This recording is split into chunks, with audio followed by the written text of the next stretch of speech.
கர்த்தருக்கு ஸ்தோத்திரம். கர்த்தராகிய இயேசு கிறிஸ்துவின் இன்ப நாமத்தில் இனிய வாழ்த்துக்கள். பிரவேசிப்பேன் அவர் பிரகாரங்களில், நான் பிரவேசிப்பேன் துதிகளுடன். கர்த்தருண்டு பண்ணின தினம் இதுவே என்பேன், அவர் சந்தோஷத்தால் ஆடி பாடுவேன். ஆடி பாடுவேன், நான் ஆடி பாடுவேன், அவர் சந்தோஷத்தால் ஆடி பாடுவேன். ஆடி பாடுவேன், ஆடி பாடுவேன், அவர் சந்தோஷத்தால் ஆடி பாடுவேன். இந்த பெண்களின் நிகழ்ச்சியில் இன்றைய தியானத்திற்காக ஜெபித்த பொழுது தேவன் தந்த வசனம் லூக்கா எழுதின சுவிசேஷம் 1ஆம் அதிகாரம் 48ஆம் வசனம். அவர் தம்முடைய அடிமையின் தாழ்மையை நோக்கி பார்த்தார். இதோ இது முதல் எல்லா சந்ததிகளும் என்னை பாக்கியவதி என்பார்கள். நம்முடைய கர்த்தராகிய இயேசு கிறிஸ்து தாழ்மையானவர்களை நோக்கி பார்க்கிற தேவன். இந்த வசனம் இயேசுவின் தாயாகிய மரியாள் சொன்ன வசனம். இன்றைக்கு தேவன் நம்மோடு சொல்லுவது என்னவென்றால், சற்று பின்னிட்டு பாருங்கள். இந்த வருடத்தின் கடந்த 11 மாதங்களிலும் நாம் கடந்து வந்த பாதைகளை நாம் பின்னிட்டு பார்க்கும் பொழுது தேவன் நமக்கு செய்த நன்மைகள் எல்லாவற்றையும் நாம் புரிந்து கொண்டு தேவனுக்கு எவ்வளவு நாம் நன்றி செலுத்த வேண்டும் என்பதை நாம் தெரிந்து கொள்ள முடியும். ஆகவே தான் தேவன் சற்று பின்னிட்டு பாருங்கள் என்று பெண்களாகிய நம்மை பார்த்து சொல்லுகிறார். இந்த மரியாள் அப்படித்தான் பார்த்தார்கள்.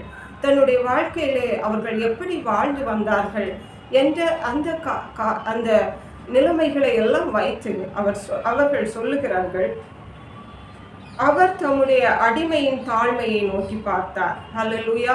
அவர்களிடத்திலே காணப்பட்ட தாழ்மை என்ற குணம், அங்கே அவர்கள் வாழ்ந்து வந்த ஒரு எளிமையான ஒரு நிலைமை, எல்லாவற்றையும் தேவன் பார்த்தார் என்று அவர்கள் தன்னுடைய பின்னான கடந்து வந்த பாதைகளை நினைத்து இந்த வார்த்தையை சொல்லுகிறார்கள்.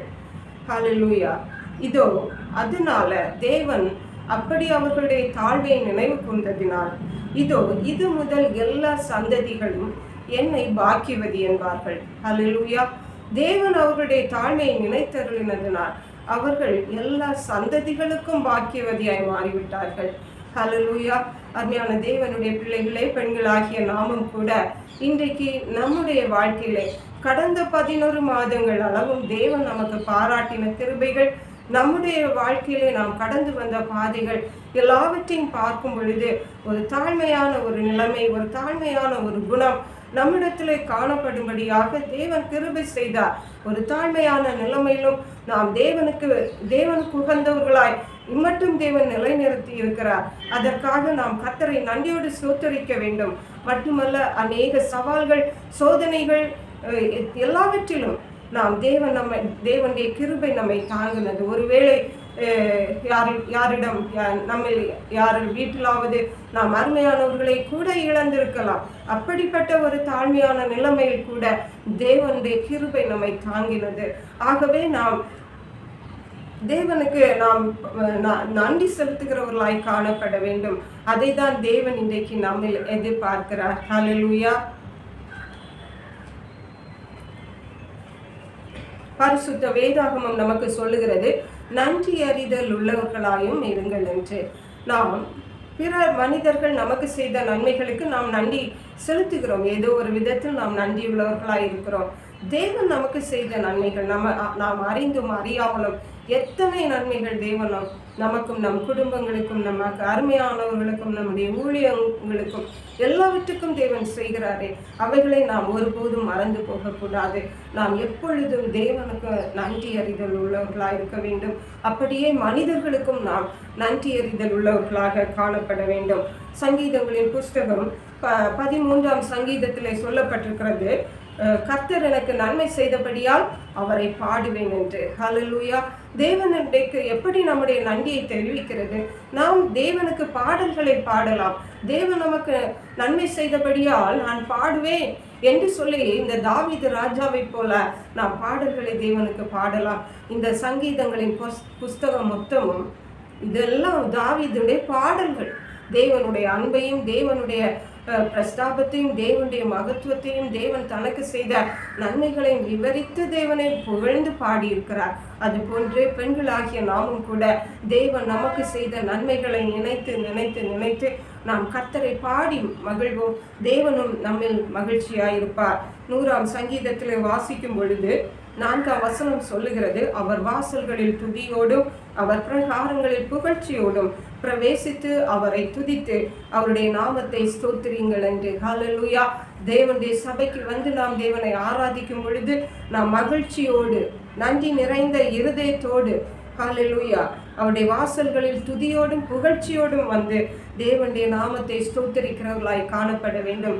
தேவனுடைய சபைக்கு வந்து வரும் பொழுது மட்டுமல்ல, நாம் வீடுகளில் இருக்கும் பொழுதும், நாம் எங்கு சென்றாலும் போனாலும் வந்தாலும் எப்பொழுதும் நாம் கர்த்தரை ஸ்தோத்திரித்து புகழ்ந்து பாடி துதிக்கிறவர்களாய் காணப்பட வேண்டும். அதர் தேவன் நம்மில் எதிர்பார்க்கிறார். இன்றைக்கு தேவன் அதைத்தான் நமக்கு ஞாபகப்படுத்த விரும்புகிறார். ஆகவே இந்த நாளிலே நாம் சற்று நம்முடைய வாழ்வை நாம் கடந்து வந்த பாதைகளை பின்னிட்டு பார்ப்போம். நிச்சயமாகவே தேவனுடைய கிருபை இல்லாதிருந்திருந்தார் இன்றைக்கு நாம் நிர்மூலமாகி இருப்போம். அதைதான் பரிசுத்த வேதாகமம் சொல்லுகிறது, நாம் நிர்மூலமாகாதிருப்பது கர்த்தருடைய கிருபையே என்று. ஹல்லேலூயா.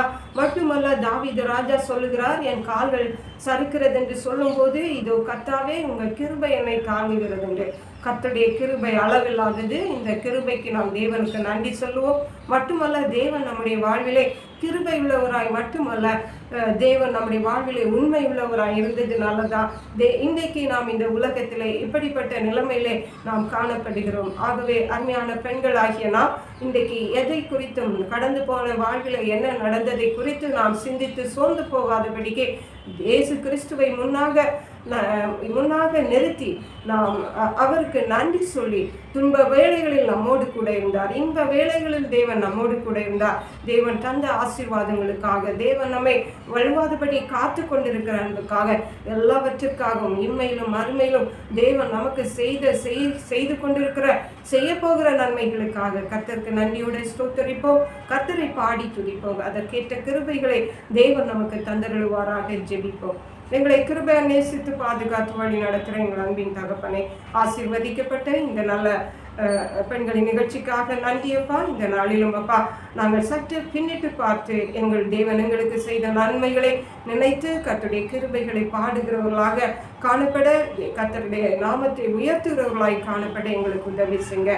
நன்றி. பரிசுத்த ஆவியானவரே, துதிகன மகிமை மொக்கை செலுத்துகிறோம். மீட்பர் இரட்சகருமாகிய இயேசு கிறிஸ்துவின் இன்ப நாமத்தில் ஜெபிக்கிறோம் எங்கள் அன்புள்ள பரமபிதாவே. ஆமென்.